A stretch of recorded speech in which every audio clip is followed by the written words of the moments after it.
അങ്ങനെ അത് ഒരു കാര്യം വളരെ വ്യക്തമാണ് രോഹിത്തെ. ഇതിൽ നമ്മുടെ നാട്ടിൽ ഞാൻ മനസ്സിലാക്കുന്നിടത്തോളം ഏതൊരു കമ്പനിക്കും ഏത് സ്ഥാപനത്തിനും എന്തും ചെയ്യാം. അതൊക്കെ അവരുടെ ഈ പറയുന്ന തൊഴിലെടുക്കാനും അല്ലെങ്കിൽ ബിസിനസ് ചെയ്യാനും ഒക്കെ ഉള്ള റൈറ്റുണ്ട്.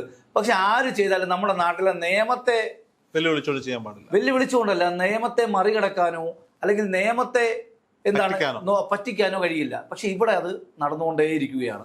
പക്ഷെ അതിൽ യാതൊരു വിധമായ നടപടിയും ഈ നിമിഷം വരെ ഒരു പേരിന് വേണ്ടി എന്ത് ചെയ്തിട്ടുണ്ട്, ഒരു അറസ്റ്റൊക്കെ നടന്നല്ലാതെ അത് കൃത്യമായിട്ട് എന്ത് ചെയ്തിട്ടില്ല.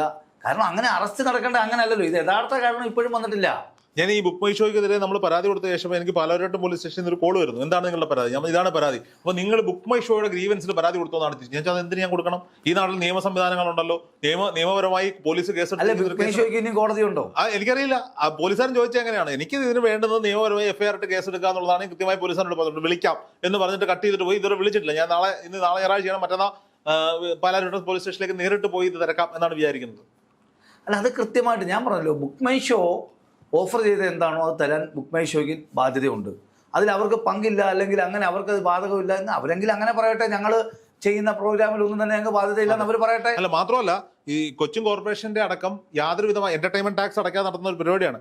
ഇപ്പോൾ യാതൊരുവിധമായ പേപ്പർ വർക്കുകളും ചെയ്യാതെ നടത്തുന്ന പരിപാടി എങ്ങനെയാണ് ബുക്ക് മൈ ഷോ ടിക്കറ്റ് വിറ്റത് എന്ന ചോദ്യം അവിടെ ബാക്കിയാവുകയാണ്. കാരണം എറണാകുളം മേയറുടെ ഒരു ബൈറ്റ് ഉണ്ട്. മേയർ പറയുന്നുണ്ട് ഇതിന് യാതൊരു വിധമായ മുന്നൊരുക്കങ്ങൾ നടത്തിയില്ല. കാരണം മേയറെ പോലും ഇവർ പരിപാടി ഇൻവൈറ്റ് ചെയ്യുന്ന തലേ ദിവസം വൈകുന്നേരമാണ്. മേയർ ഇതൊക്കെ നടന്നിട്ടില്ലെങ്കിൽ ഈ പറഞ്ഞ പോലെ ഇത്രയും വലിയ പരിപാടി ഇതൊന്നും, അത് മറ്റൊരു വശമുണ്ട് ഇതിൽ. കാരണം അവർ എന്തല്ല ഭൂമിക്കടിയിൽ തുരങ്കം ഉണ്ടാക്കിയല്ല എന്ത്